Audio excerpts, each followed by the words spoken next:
your name? Hello, hello, what's your name?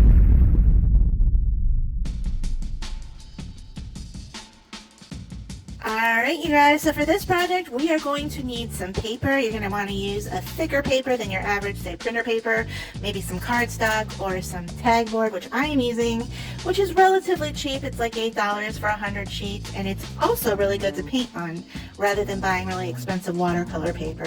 So what you're going to want to do is you are going to want to start to draw your letters. Now I am doing 3D letters for this. It is not necessary that you do that, but I thought it might just give it a little bit extra 3D effect for our sculpture. But of course, you don't have to do that. And if you are struggling drawing the box or bubble letters, do check out my sketchbook cover video where I help you guys with that, as well as the 3D letter effect. There's my E. Now I am doing different styles of letters with this project. I'm also not being too careful with this perspective. I'm kind of doing funky perspectives. They're not all perfect, and I like that for this project because it kind of has a pop art feel. And I'm going to do some very simple patterns inside my letters just to give it a little bit more interest and a chance to add more color when I color these. Let me speed that up. Nobody wants to watch me draw letters for 20 minutes.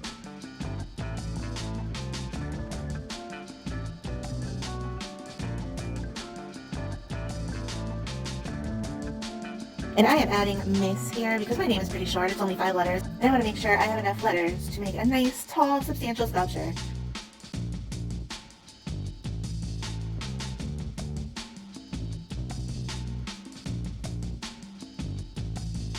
And there you go, I'm done, thank goodness. Now, for my least favorite part, coloring.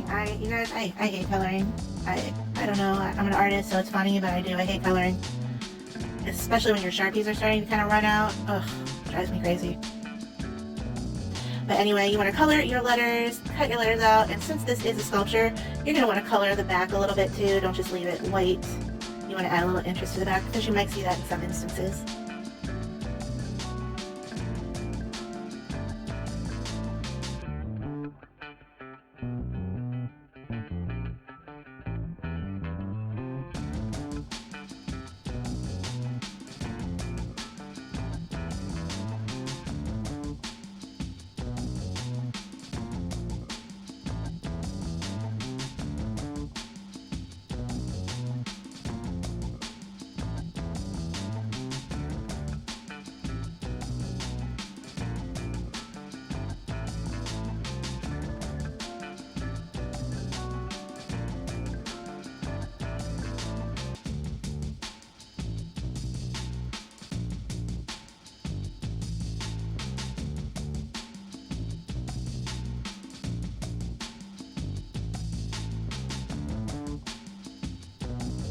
Finally, I'm done with my letters. Now you're going to need to take a board. I'm using a piece of matte board, but you can just use cardboard, like part of a cardboard box. It would be cool if you cut it into a shape. I'm just drawing a nice pattern on mine because you will be able to see it and it's going to act as the base of your sculpture. And you're going to want whatever board you choose to be heavier than the paper you use so it can serve to hold your paper down.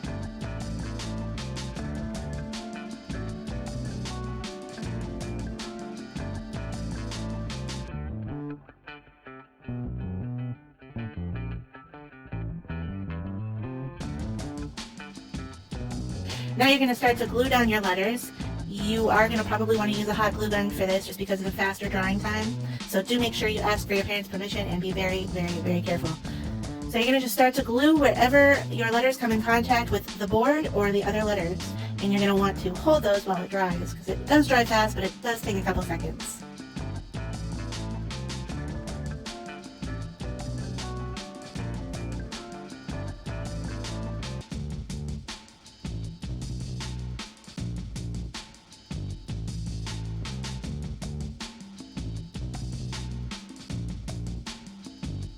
And while you are setting up your sculpture, you need to make a base for your sculpture.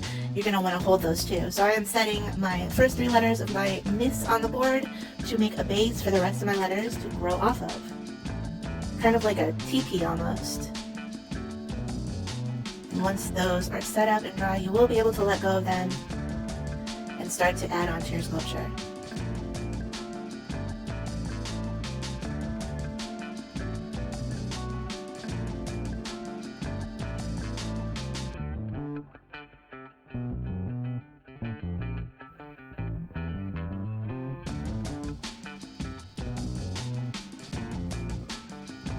And you're going to want to move your letters around to see not only where they look good, but where they are most structurally likely to be able to be on the sculpture, because some places are just not going to bear that weight.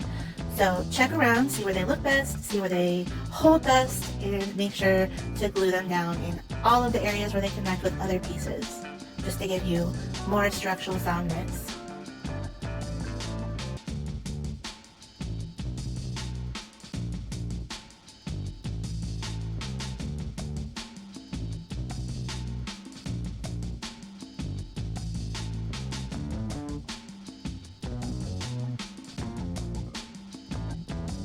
And my sculpture is getting a little bit tall for the camera frame here, but that's okay because I'm done, and here it is. So I think it's pretty cool. What do you guys think? It kind of has a pop art feel, which I like. I hope you like this project. I hope you participated in this project, and if you did, please post your results to your social media with your parents' permission, of course.